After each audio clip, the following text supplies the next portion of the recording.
bulchiinsa magaalaa Bishooftuutti waajjirri fayyaa kutaa magaalaa Duukam mana qorichaa hawaasaa lama hirmaannaa uummataa qarshii miliyoona 8.5 oliin ijaarsaa ture eebbisiisuun tajaajilaaf banaa taasise.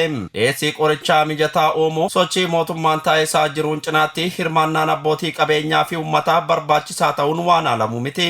Sirni eebbaa mana qorichaa hawaasaa aanaalee lama aanaa Odaa Nabee fi aanaa Malkaa bakka hooggansaa fi hawaasni argamanitti kan eebbifame yoo ta'u, saganticha irratti argamuun kan saaqan itti aantuu kantiibaa magaalaa Bishooftuu aadde Zaaraa Kadiir dhaabbileen amma mana qorichaa ijaaruun rakkoo hawaas dinagdee hawaasaa qooddachuun toora isaanii bahachuu isaaniif galata qaban ibsan. Hawaasichi karaa salphaa ta'een qoricha isa barbaachisu akka argatu kan dandeessisu waan ta'eef iddoo olaanaa qabaanis kaasanii jiru. Faarmaasiin hawaasaa rakkoo qorichaa mudatu furuu keessatti ga'een isaa baay'ee olaanaa fi murteessaadha waan ta'eef akka magaala keenyaatti bara darbees bal'inaan faarmaasii hawaasaa aanaalee qabnu keessatti itti deemaa kan turre ta'uu isaa jechuudha. Baranas bifuma wal fakkaatuun kutaa magaalaa sadan qabnu aanaalee qabnu keessatti bal'inaan itti deemaatidha kan jiru. Piroojeektiin kun asitti ijaaramuun isiniif carraa guddaadha.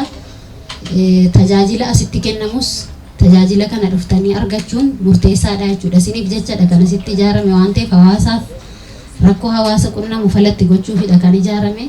Kanaafiyyuu namoonni naannoo kana jirtan tajaajilli kun guyyaa har'aarraati banaa waan ta'eef asitti tajaajila kana dhuftanii argachuun baay'ee barbaachisaadha. Tajaajila argachuu qofatu hin taane piroojeektiin kun kan keessan jechuudha. Faarmaasiin hawaasaa piroojeektii uummataati waan ta'eef qabeenya kana kunuunfachuun, eeggachuun, tikfachuun ga'ee keessan ta'a jechuudha.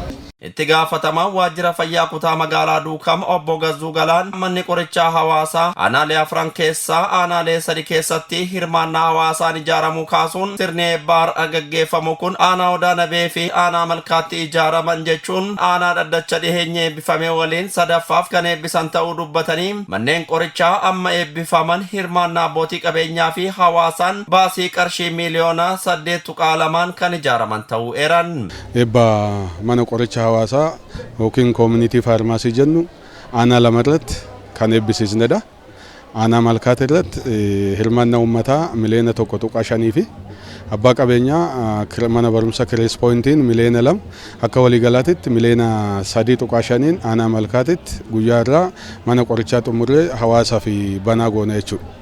Itti aansinee aanaa Odaa Nabee keessatti akkuma amma argitan karaa bareedaa ta'een standardii isaa eeggateen dhaabbata Elsaa Qoloo jedhamuun of danda'anii gaafii keenya keessummeessanii qarshii miliyoona 4.2 mana qorichaa kana xumuranii guyyaa irraa kana kanuma akkuma aanaa Malkaa tajaajilaaf banaa kan goone ta'uu isaati. Akkasumas immoo hospitaalli Bishooftuu waliigalaa dhaabbilee lamaan kanaaf shelfii hin arganne ture. Shelfii qarshii 500,000 kan nu galche ta'uu isaati fi walumaa galatti dhaabbata lamaan kanatti piroojeektii mana qorichaa hawaasaa lamaan kanatti qarshii miliyoona 8.2 kan xumuree guyyaa irraa uummataaf banaa ta'e jechuudha. Aanichatti manneen qorichaa ijaaraman rakkoo hawaasaa dhiheenyatti kan furan waan ta'eef hawaasni kunuunsuun akka itti fayyadamu dubbachuun qaamolee milkaa'ina kana keessatti gahee bahachaa turan galateeffatan. Egaa qabeenyi kun hirmaannaa uummataatii fi abbaa qabeenyatiin kan ijaarame.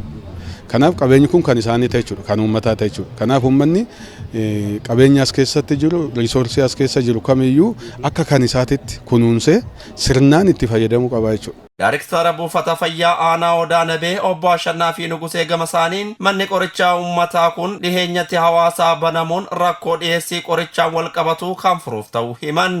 Sa'aatinaan qulqullinaan itti dhiyeenyaan uummanni tajaajila gahaa iddoo barbaadetti yeroo barbaadetti akka argatuuf tajaajila guddaa kenna inni amanna. Kanaaf nus dhiyeessii naannoo kana barbaachisu baay'inni mootummaan ramadee waan jiruuf baay'ata mootummaan nu ramadee san irraa binnee qorichallee guyyaa irraa kan asitti galchine tajaajila eegaluuf har'a eebba isaatiif qophii kan jalqabne ta'uu isaati jechuudha naannoo kana. Hawaasni kutaa magaalaa Duukam manni qoricha hawaasaa dhiheenyatti isaanii banamuutti gammaduu dubbachuun baasiin mallee fi dhiheessii qorichaan wal qabatee isaan mudatu kan irraa furuuf ta'u himan. Kun baay'ee gammachuun itti dhagahame. Kana caala immoo jabaatee uummanni fi qorichi gaariin hoggaan nu galee dasitaa baay'ee guddaa qabna asirra naannoo kana irratti. An dhuunfaa sun immoo faayidu birii 200 300 ol cimaaree qaba. Anan baay'ee guddaa dasneedhe.